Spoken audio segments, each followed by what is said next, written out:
kusimamia amri isiyokuwa halali. Sisi kama chama cha demokrasia na chama kinachoheshimu vile vile utawala wa sheria, hatukutaka kuwapa watawala dhalimu na haramu visingizio, na tukawa tumefunga makao makuu ya chama kwa shughuli za kiutendaji za makao makuu ya chama. Kwa nafasi yangu ya mtendaji mkuu wa chama, nitangaze kwamba ofisi za makao makuu ya chama kuanzia leo zimefunguliwa tena rasmi na kazi hapa makao makuu zitaendelea kama kawaida. Hivyo viongozi tulikuwa tunawahimiza mara kwa mara viongozi wetu wa chama maeneo mbalimbali ya nchi, kutokana na tafsiri hiyo ya hukumu ya mahakama, kuendelea kuzifungua ofisi za chama, kuendelea kufanya kazi za chama katika maeneo yao kutokana na tafsiri yetu juu ya mawanda na mipaka ya hukumu hile. Lakini bado vyombo vya dola vikawa vinatumika katika kesi ya kiraia ambayo polisi hawakupaswa kuhusika nayo kabisa, kuzuia ofisi za chama kutumika. Hivyo sasa ofisi za chama nchi nzima ambazo zilikuwa bado hazijafunguliwa zifunguliwe rasmi, na kazi za chama za kiofisi ziendelee nchi nzima.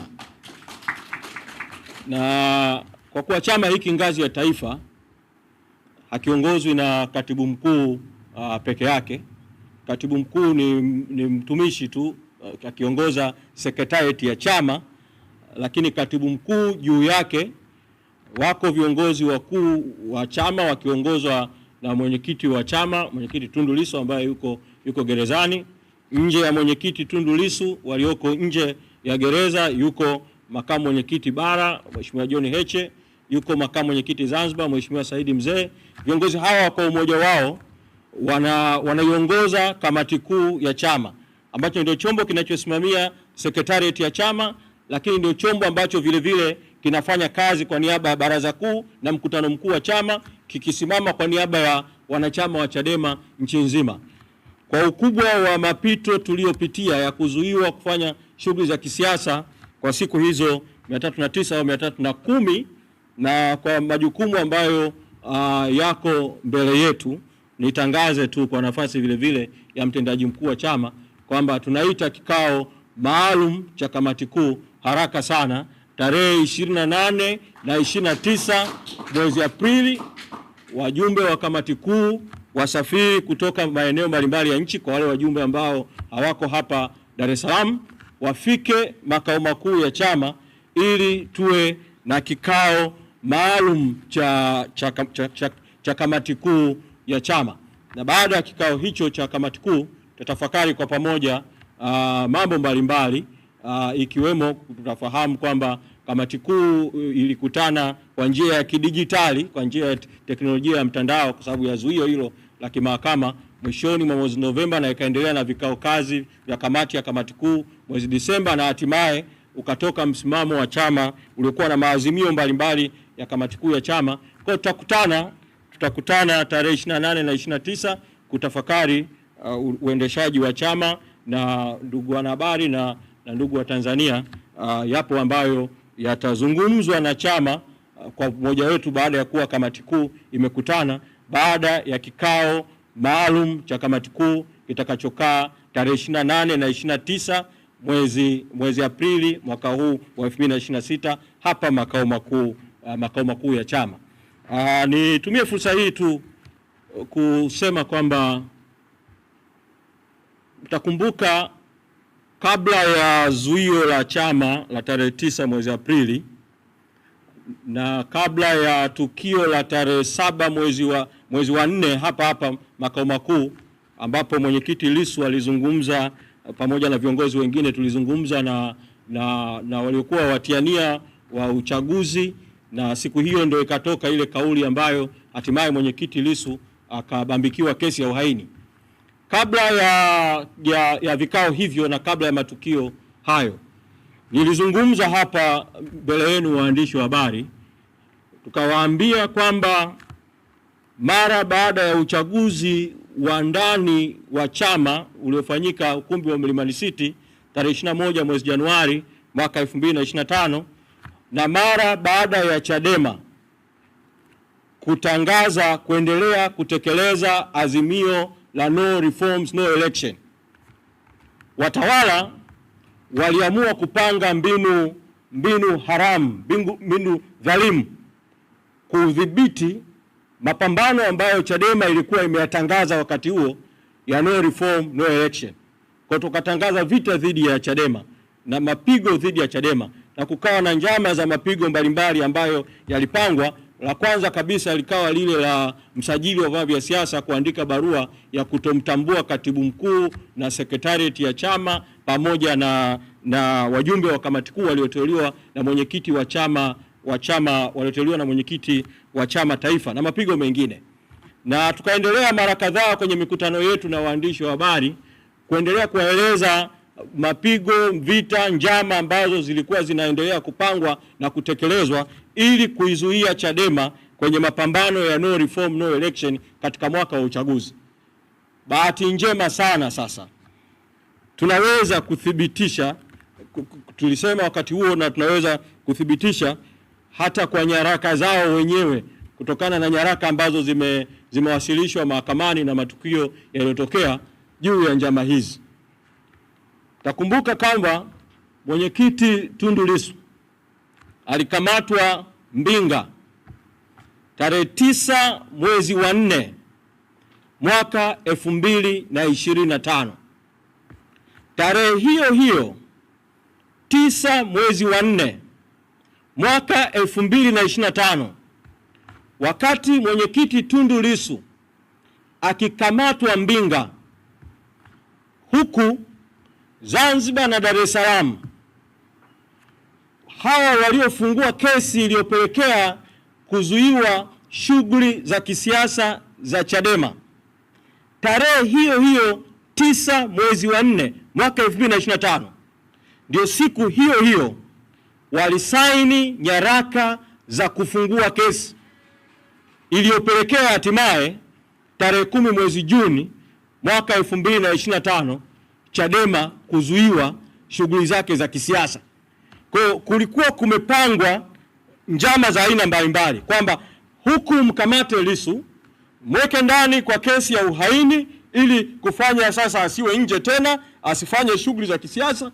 Wakati huo fungua kesi na omba katika kesi amri ya kuzuia shughuli zote za Chadema ili kuzuia shughuli za kisiasa.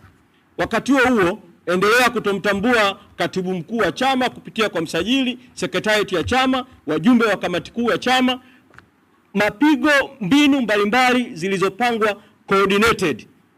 Sasa tunashukuru leo kwamba mahakama ya rufaa walau katika hili la kuondoa zuio haramu dhidi ya Chadema, mahakama imetutendea haki. Tunaishukuru sana mahakama ya rufaa, na kwa kweli ni siku ya furaha sana.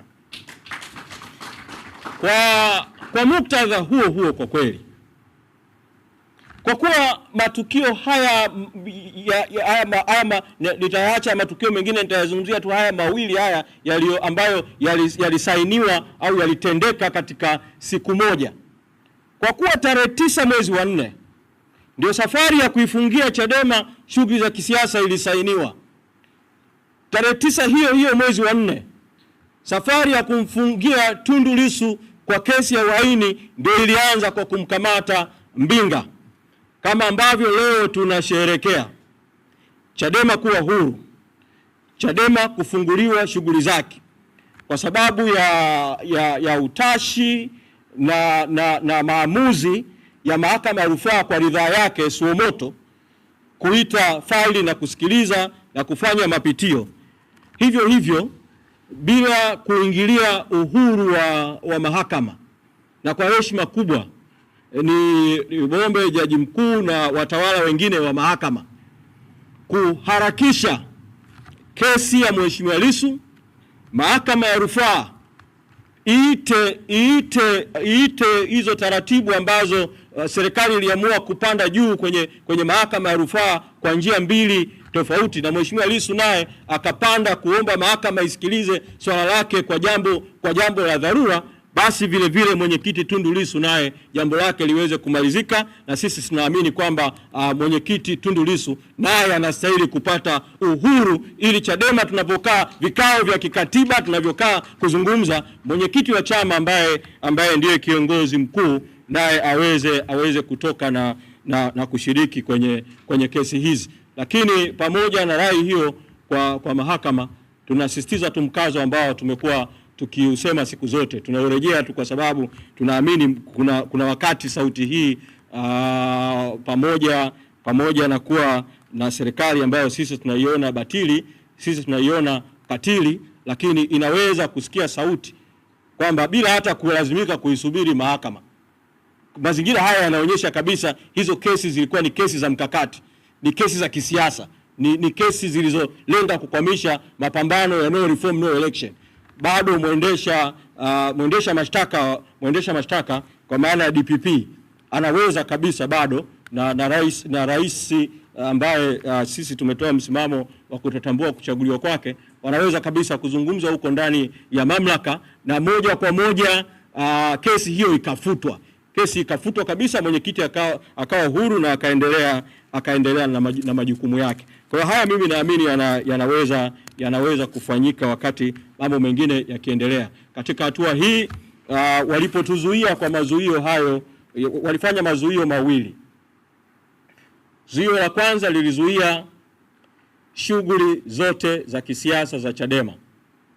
Kwa kuzuia shughuli za kisiasa za Chadema, maana wamezuia vikao vya katiba, wamezuia mikutano, lakini walizuia vile vile utekelezaji kabisa wa katiba ya Chadema.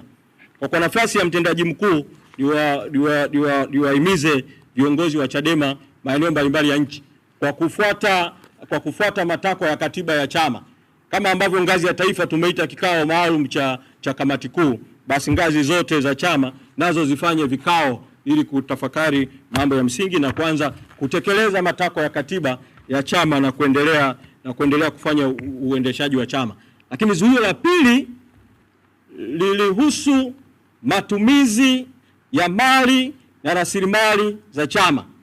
Kwa hiyo zuio hili nalo limeondoka.